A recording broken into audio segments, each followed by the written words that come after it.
Slow down! Did you know there are more than 300 movies based on true stories? And did you know that many of these movies are horror movies? In this video, I'm going to share with you my list of the top 10 best horror movies based on true stories. I'm sure you'll be able to sleep a little easier tonight. Let's get started. Who's ever down there? I'm gonna lock you in now!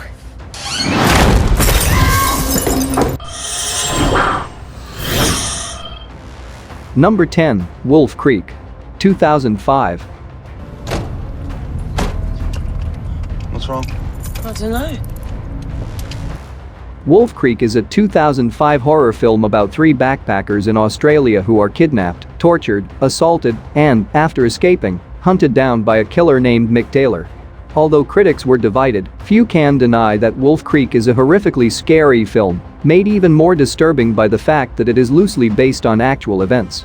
In 1996, Australian Ivan Millett was convicted of murdering 7 backpackers between 1989 and 1993.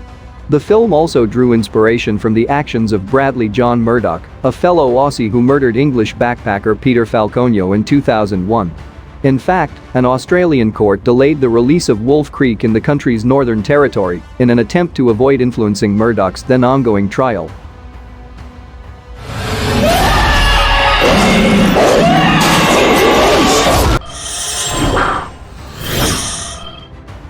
Number 9, The Hills Have Eyes, 1977.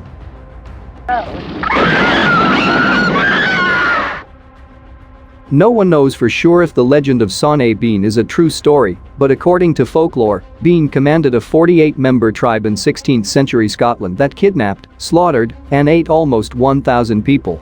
Locals killed a number of innocent people in the quest for the mysterious murders, and when Bean and his supporters were apprehended, they brutally executed him and his followers.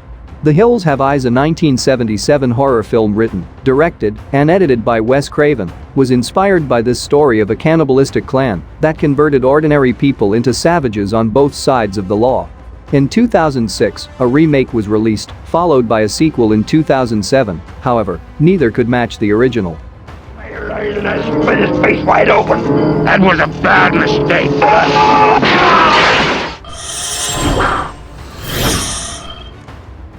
Number 8, The Amityville Horror, 1979. House they don't build anymore. A relic of a time when the world wasn't. In a Dutch colonial house in Amityville, New York, Ronald DeFeo Jr. shot and killed all 6 members of his family, and the house was afterwards occupied by the Lutz family. The Lutzes allegedly experienced many of the phenomena depicted in the film and the supposed non-fiction book by Jay Anson on which it was based, including swarms of flies inside the house out of season, vivid nightmares of the murders, cold spots, mysterious smells and noises, and the fact that George Lutz would unintentionally wake up at 3:15 every morning, which he later discovered was the time of the murders. And, sure, the Lutz family did actually abandon the house without their belongings, never to be seen again.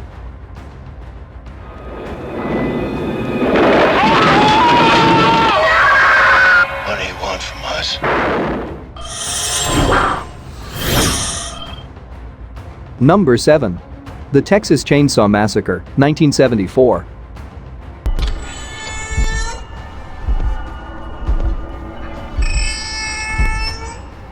Although the 1974 horror classic The Texas Chainsaw Massacre and its several sequels and remakes were totally fictional, some elements were inspired by notorious Wisconsin murderer Ed Gein in the 1950s. Gein confessed to a previous murder when he was apprehended for the murder of a local hardware store owner, and investigators discovered he had exhumed many bodies from local cemeteries. He built a Westebiscuit, lampshade, and masks out of human skin and faces, hung human skulls on his bedposts, and gathered a variety of additional body parts as souvenirs using these bodies. To put it another way, he made Leatherface appear reasonable in comparison.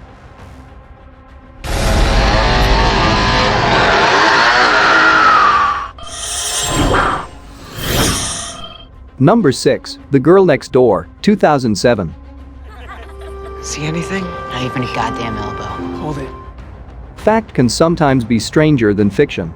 Sylvia Likens, 16 years old, was taken into the Banaszewski family's custody in Indianapolis in 1965, where she was held captive, ridiculed, and cruelly and repeatedly tormented until she died of shock, hunger, and a brain hemorrhage. Given the severity of Likens' injuries and other horrors done against her, as well as the fact that the culprits included matriarch Gertrude Banaszewski, 2 of her teenage offspring, and 2 neighborhood teenagers, the events have been dubbed Indiana's most heinous crime. The crimes were turned into a novel titled The Girl Next Door by Jack Ketchum in 1989, which was then adapted into a film of the same name in 2007. Some of the bad things you've done, and I'm kind of interested to hear them, so maybe this confessing isn't such a kid's game after all. Number 5, Borderland, 2007. Imagine a land, if you will, where a man can be a man. A land where he can ride the day. The true story of Adolfo Constanzo, a Cuban-American drug lord and serial killer who headed a cult of followers known as the Narcosatanists in Mexico in the 1980s, is the inspiration for the 2007 horror film directed by Zev Berman. Constanzo believed that magic spells and the ritualistic killings of more than a dozen victims would strengthen his group. He convinced his people that human sacrifice would make them untouchable to the law, and in their eyes, it worked because the police didn't want any part of their operation. They went about kidnapping, torturing, and killing random people, rival gang members, and pretty much anyone that got in their way for years. He's alive. So what do we do?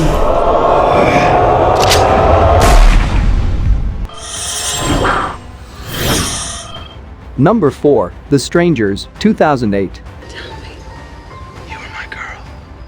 I love you, Jimmy.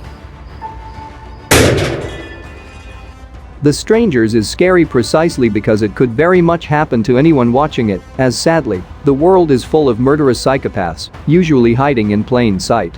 That's not to say there's a serial killer around every corner, as the amount of TV shows revolving around them might lead one to believe, but there's still a non-zero chance that any given person could one day be murdered, possibly by someone they've never even met before. The Strangers is based on 3 different events, according to writer and director Brian Bertino. The first is the Manson family's infamous sequence of murders in 1969, including the home invasion and murder of actress Sharon Tate. The second is the infamous 1981 Ketty Cabin murders, in which 4 people, including Sue Sharp, her son John, daughter Tina, and John's friend Dana, were murdered in a small California resort town. The motivation for those murders remains unknown, as the killers were never caught, and the case remains unsolved. Bertino's own life is the third source of real inspiration for The Strangers. Bertino recalls a time when his parents were not at home and someone came on their door, asking someone who didn't live there. However, in a twist on The Strangers, Bertino claims that the persons knocking were looting residences in the neighborhood where no one was home, rather than attacking people who were. Nonetheless, Bertino's experience made an impression on him that would later serve him well as a screenwriter. Thankfully, the perpetrators in his case were only after valuables, not people's lives. There's someone out there. Number 3. The Exorcist, 1973.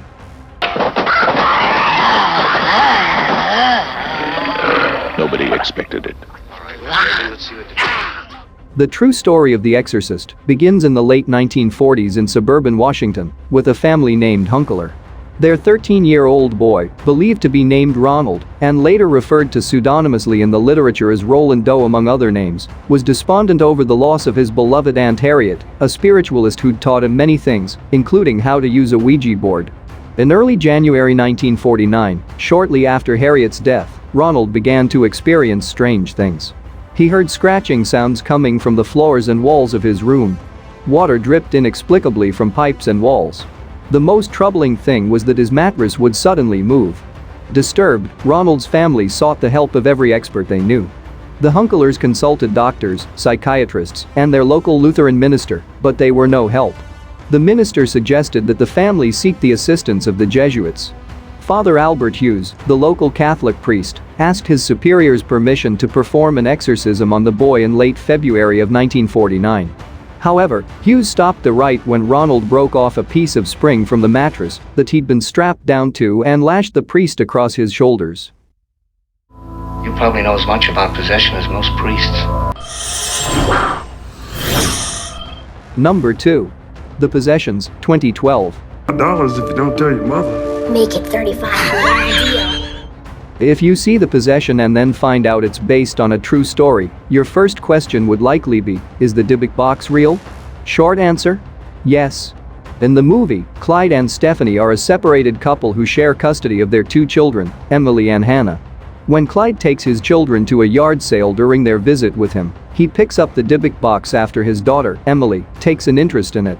The strange box, which is etched with Hebrew letters, starts to have a negative effect on Emily.